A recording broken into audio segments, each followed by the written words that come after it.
A 13-year-old in Texas was abducted by a man she met online. He took her to North Carolina and she has been found. Let's get into some details on this incredible case.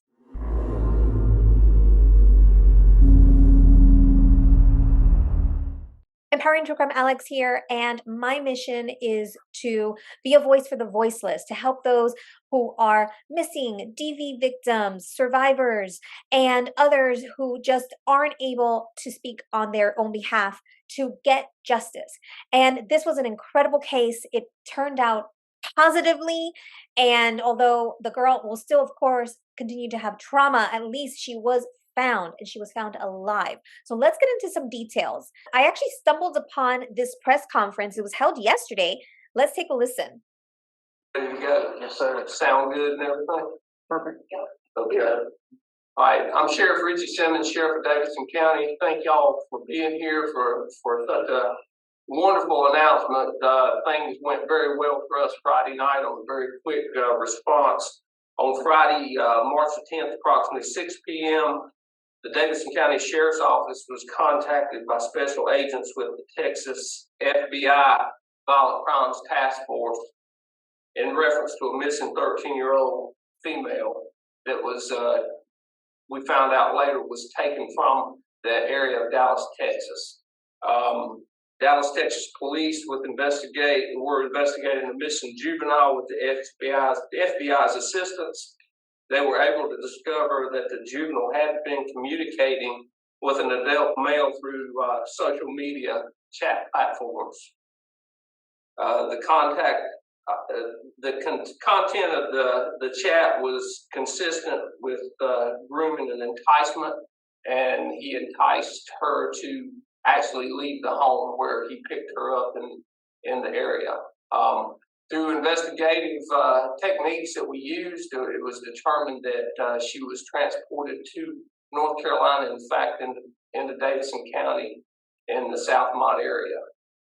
We were contacted by the FBI's Greensboro office to assist, and we did. Our investigators got busy very quickly and started surveillance. We were able to make a stop, a traffic vehicle stop, and were able to get a target. We were able to find the location of the 13-year-old juvenile. She was locked in a building, and with what we didn't know on site, we activated our CERT team that made entry into this building, into a home. Found that we were able to locate the 13-year-old juvenile. We were able to transport her to local facilities where she was treated, and since then she's been taken back out to Dallas, Texas.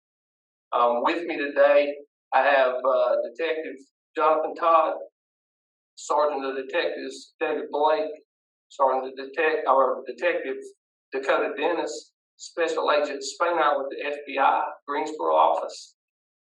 I have my captain of detectives, Stephanie Murphy.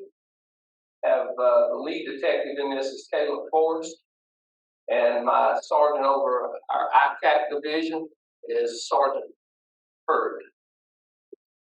The charges that's going to be that were filed, and first of all, the name of the suspect we arrested was Jorge Camacho, date of birth 6/26 of 1988. He is in custody here in Davidson County in lieu of a $1,250,000 bond.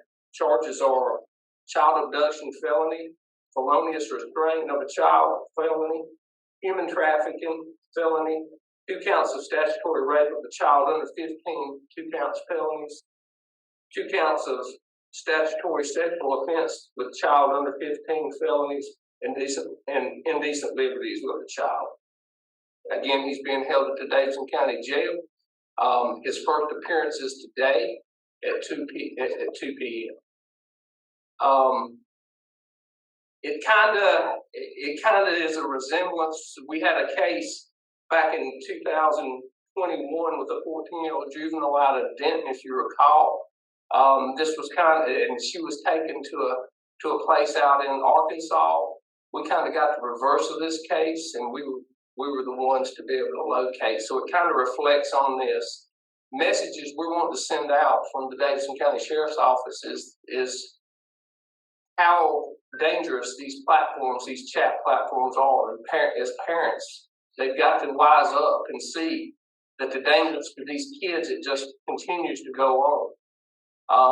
Our case load for these type of cases since the 2021 case, 2021 case have just skyrocketed. I've actually asked for 12 more positions with the sheriff's office to enable us to have enough investigators to fight for these cases, and I've got it before my commissioners for our budget this term. So it's something that we really need, and we're taxed to the max and can't go any further. So it's things that we've got to get. We've got to get a hold on this, but we've also got to get the help of adults, of the parents, of the guardians of these kids. These phones, there's no reason to have a computer in the kids, when they go off. That's how these things happen, is not being supervised, and these kids are very sharp with these computers in their rooms. So our message is going to be, please help us out. I'm very thankful. I thank God that we were able to find this young girl. It may not be that case forever, and what these children must go through. They don't think who they're talking to. This is still under investigation, or I'd give you more details about it. But this is just the iceberg, the tip of the iceberg, we feel. So we're still investigating this as well. Wow. So, I mean, so much gratitude that this girl was found, that she's alive. I mean, there are so many cases where it just does not go well. And so that's why I wanted to bring this up. I mean, definitely a cautionary tale. And I as you heard, I mean, he's on $1,250,000 bond. He was on several charges, including child abduction, human trafficking, statutory rape, indecent liberties with a child. So there was a lot of charges against him. Let's continue to listen to what else the sheriff has to say. Questions of what I can answer. It's very little I can answer, but we'll try. Did you say that she was found in an outbuilding on the property? Did I hear that correctly, or did you find her in that? That's correct. She was. Yeah. Detective Ken Ford. Yeah, yes, sir. To answer your question, she was found locked from the outside into an outbuilding on the curtilage of the property. Thank you. And is there any like you talk about how important it is for parents? Is there any education in the Davidson County schools as far as like trying to combat this situation, so that parents and kids are more aware of these websites and trying to educate our kids about staying away, and parents staying away from certain websites and chats? And that's a great question. Yes, we do. We do a DARE program in the 5th grade, but it doesn't really cover that. It's just a DARE to keep our kids off of drugs and bullying and stuff like this. But I came up with a program when I come into office. It's called TAME, Teenage Alcohol Marijuana Education. And as we developed this program, I put a patent on it, not to charge or anything, but we don't want the program changed. But we met with our school administrators, we met with parents, we met with kids. As we developed this program, and COVID kind of kicked us in the gut with that. It stopped us because we weren't able to do it because they didn't have school. But we started it right before COVID. We're finishing our full second year with this program. But as we develop the classes, and we do it over a 7-month program, it's not just a one-time thing, but we go to every middle school and we break it down into small groups. But one of the classes that we put together, or part of this program, one of the 7 sessions, is social media. And I have our DA's office, and I have one of our judges that actually helps teach this program for us, that comes into our schools. But this program is really, we're finishing our second year, and we're starting to see other agencies want this program and asking for it. So and of course we're giving it to them. We've got an opioid settlement coming through, and we're trying to get the AG's office, Josh Stein's office, to release some of this money to help us teach these classes, to teach on the dangers of drugs. But there's so many dangers out here for our kids. It's not just the drugs. It's the social media. It's the things. It doesn't matter how they get harmed, taken, killed, or die. If it's affecting our kids, we need to get busy on this and do something about it. And we are here in Davidson County. Great question. No, you can't say much, but like it seemed very quick from the time that you received information from Texas to the time you were able to make an arrest. Is there anything you can say about just how quickly you guys were able to locate this suspect and make an arrest? Special Agent Spanar and I were talking about this just before you came. It's unfortunate, but we're getting pretty old hat at this stuff. You know, we're on speed dial with them, and they are with us, and that's the way we like it. We all work together so well, but we've had to do this so many times. It's crazy. That's why we're pleading with these parents. But yes, I couldn't commend. I've got my major over my CERT team that responded quickly. Detective Jonathan Todd was doing surveillance within minutes of getting a call. We responded. We come together quick. We've got a good team here in Davidson County. I'm very proud of this sheriff's office. I couldn't be prouder of my men and women that work here. They diligently go out day and night, and that's why we are needed. So it's a time when a lot of agencies are short. We're not short. We're actually full here at Davidson County, but we need more manpower here. Our population is grown, and our housing and commercials and things that are coming in here. We need more manpower, and we've asked for that manpower this year. And I know our commissioners and I know our county managers we're hoping they'll give it to us. Yes, ma'am. You were just talking about how, I mean, it was so quick that you found the teen, and this is a positive outcome, and it could have been a lot worse. But I'm sure the sheriff's office has like conflicting emotions, because whenever you hear about cases like this, it's got to be really frustrating. It is, and and it brings back so quickly. I mean, we really just scabbed over our case, and after that, there were 8 more cases after the one in Denton. This is becoming a major problem, and this is how kids are sold into human trafficking. They're not being able to be kids, and how a 13-year-old would think it was a good idea to leave the home. What are we teaching our kids in our homes? It scares me. And it scares me even more so that we have to have classes to teach our kids to be careful with social media. It should, if it doesn't stop at home, it comes to the schools, and the teachers or have that responsibility. If it doesn't stop there, it comes to us, unfortunately. And that's, it's a crying shame. We need to get serious as adults and as parents and as guardians to these kids. We're doing our part. I'm pleading with you to do your part. I think you've been. Yeah, so I just wanted to apologize. The footage is a little bit choppy and a little bit fuzzy and staticky, so I apologize for that. But yeah, no, he makes a really great point, and that's that. Many of the parents maybe were just starting to have social media when they were younger. Maybe they're not present at home, and so it's just so important for all adults. And so if you have nieces, if you have nephews, if you have your own kids, if you have friends with kids, be that role model. I think it's important that we take a more active, it's not just our own children, but that we have a responsibility for all children. And so at any moment you can be a teacher, you can be a mentor. I thought that's a really, really interesting point. All right, let's continue. Yeah, was there a specific thing that gave away the suspect? I think you got from the FBI some information was the license plate. We're still going to put that on the investigative part of it. It's probably something we just don't want to answer at this time. Not this time. Yes, ma'am. How long had we been communicating with the 13-year-old, and what was the nature of that conversation? Again, this is going to be more things that there's going to be more charges pending, and we don't want to hurt Dallas's case. We don't want to hurt the FBI if it goes in federal. So we've got him. He's stopped now. We just don't want to release too much right yet. Yes, ma'am. And I'm not sure if you can say this, but is he a resident in Davidson County or from Texas, or I know it's found in South Lamont?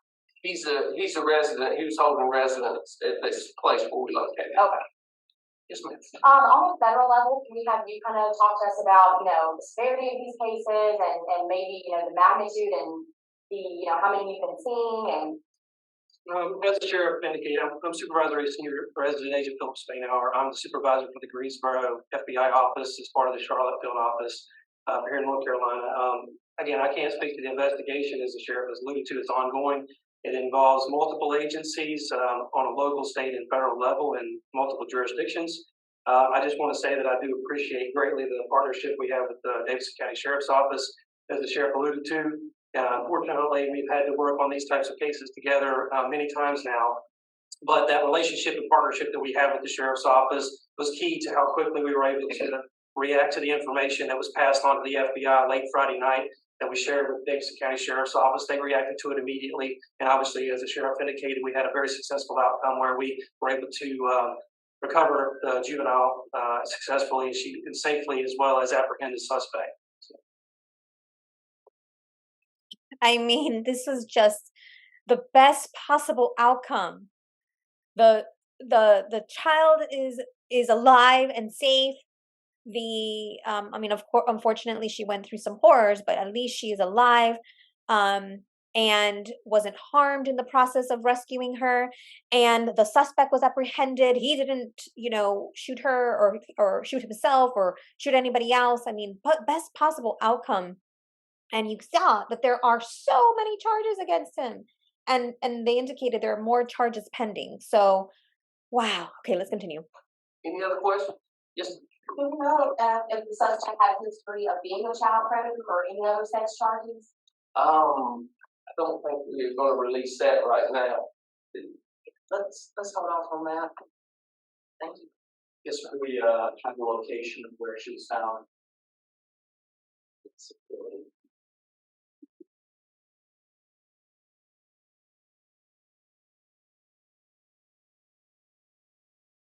going to be 10438 Linwood South Mott Road in Lexington, North Carolina.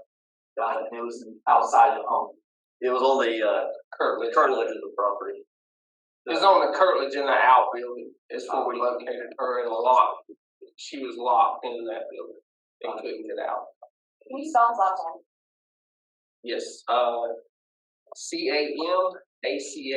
CAMACHO. Camacho. The first name, all the items. JARGE.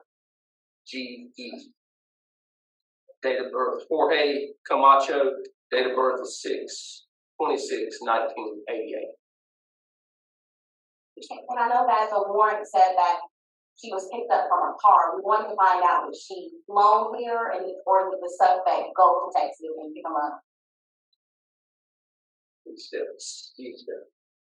So without going into great detail, there was some camera activity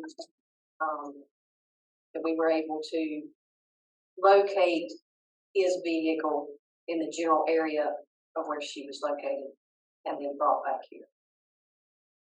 I know that's vague, but I don't want to go into great detail when that's concerned. And do we know when you guys received the tip, about the tip? So we got the tip from the FBI this past Friday night at around 6 p.m. And within 10 minutes, our guys had eyes on that residence surveillance. Everything moved fairly quickly after that. Okay. All right. Again, I thank you very much for your response. You guys help us get the message out, and hopefully the message will be to stop our kids from being taken. That's what we want to do. That's the bottom line of what we want. We want this to be the last time we ever do anything like this. So thank y'all so much. Wow. Okay. So let's continue, because I found there was a few articles that I found, and let's continue to listen to some of these articles. Let's start with the latest on this investigation. Authorities found the 13-year-old locked in a shed on Friday. WFMY News 2's Amber Lake joins us live now. Amber, the property owner says she had no idea the girl was even there. The owner of the home behind me, Trope Sin, told us that she allowed Jorge Camacho to rent from her because she said that he had nowhere else to go. She told us that her son is friends with Camacho, so 2 years ago, she opened up her home to him. Sim said she had no idea what was happening inside the shed where Camacho lived. I never see her inside my house on the camera, so I didn't know she was even here. The Davidson County Sheriff's Office says Camacho kept a 13-year-old girl locked in a shed on Linwood Southmont Street in Lexington. Investigators found her last Friday night by the Davidson County Sheriff's Office and FBI. Investigators said the 13-year-old met Camacho online. The Sheriff's Office says the messages between the two showed consistent signs of grooming and enticement. The investigation showed Camacho convinced the teen to leave her home in Dallas. Investigators said the suspect then picked her up and brought her here to Lexington. The FBI and Davidson County Sheriff's Office located Camacho's car and later pulled him over. This eventually led investigators to the shed. The homeowner says she was shocked when she heard officers at her door. I do not know what happened that day. All I know is I work night shift, and the police, when they come knock on the door, they just took me out the house and didn't tell me what's going on and nothing until like 2 hours later. Davidson County Sheriff Richie Simmons says this case this weekend is oddly similar to a 2021 case where a 14-year-old girl was taken to Arkansas after meeting someone online. Okay. Investigators. So we already heard that part.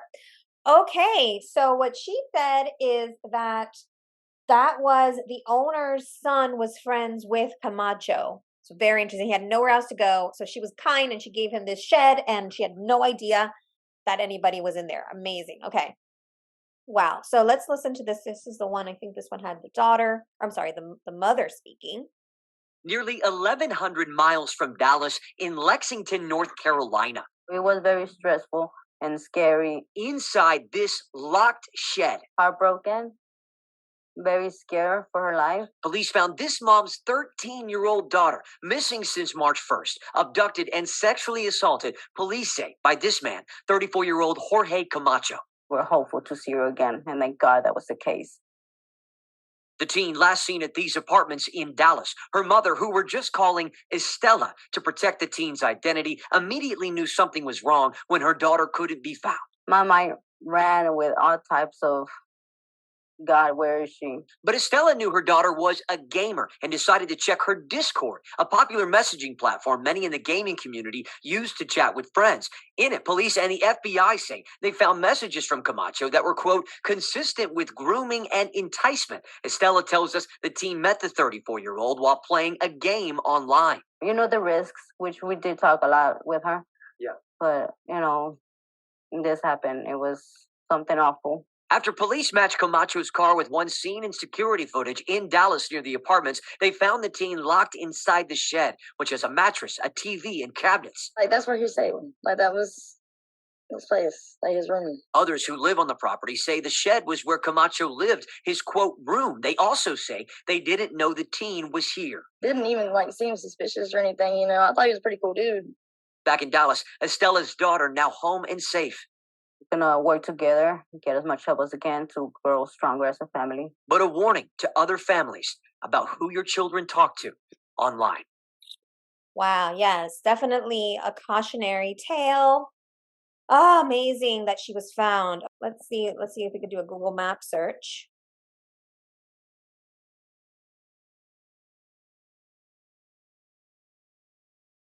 All right, so this is the Google search, Google Map of the property. And let's see what we can find. So this is the big house there. And they kept saying that it was, oh gosh, I can't remember what it was called on the skirlage. Let's see. Okay, so let's see if we can get a little bit closer here.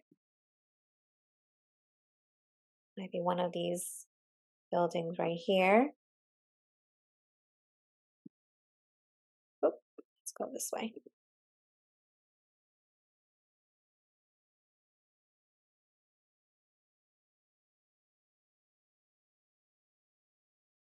Didn't look like it was that shed. So I'm not sure if the shed is here.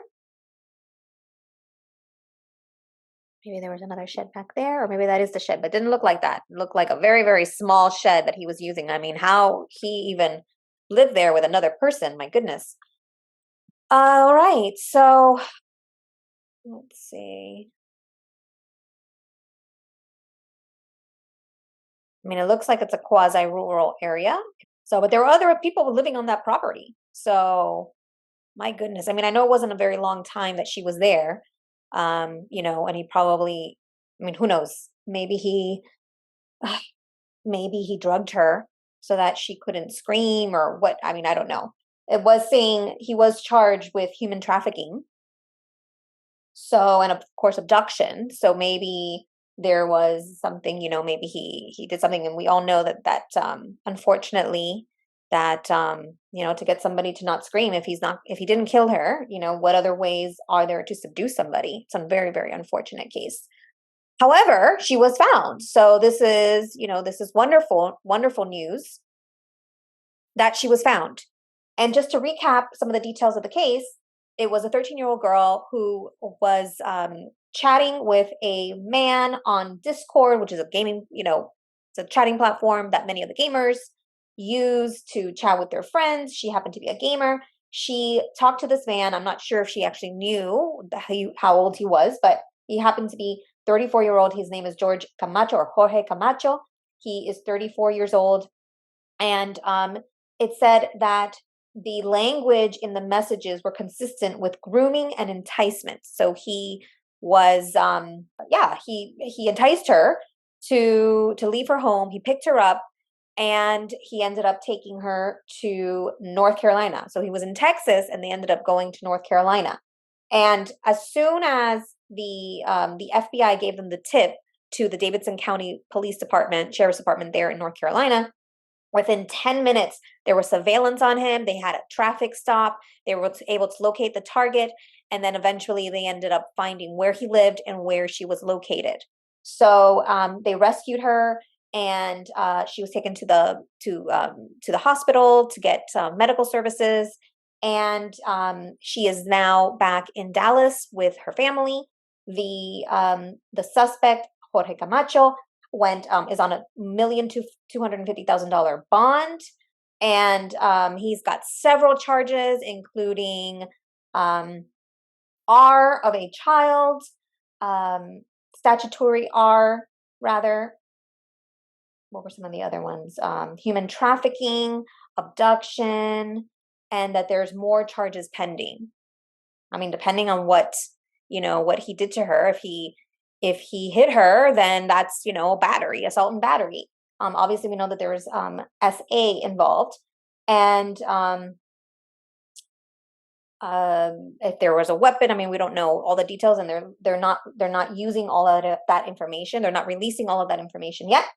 But this is just, I mean, so wonderful that she was found alive, that she was safe, that she has been returned to her family, that we have a suspect, and hopefully we will get justice for her in this case. And let me know your thoughts. What do you think? I mean, this is one of those, definitely, I keep saying cautionary tale, because unfortunately we don't always see happy endings with these types of cases. And yet such a young girl, such a young teenager. And let me know your thoughts. I'd love to hear them. And I'll be giving updated developments on this case. And if you enjoyed this video, if you learned something, and if you want to support my channel, I appreciate if you subscribe.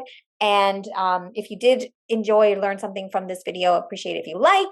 And feel free to leave a comment below. Let me know your thoughts. Stay safe, stay thriving, listen to your intuition, and keep it empowering. Bye for now. Don't forget to like, subscribe, and hit the bell button for notifications. Thank you.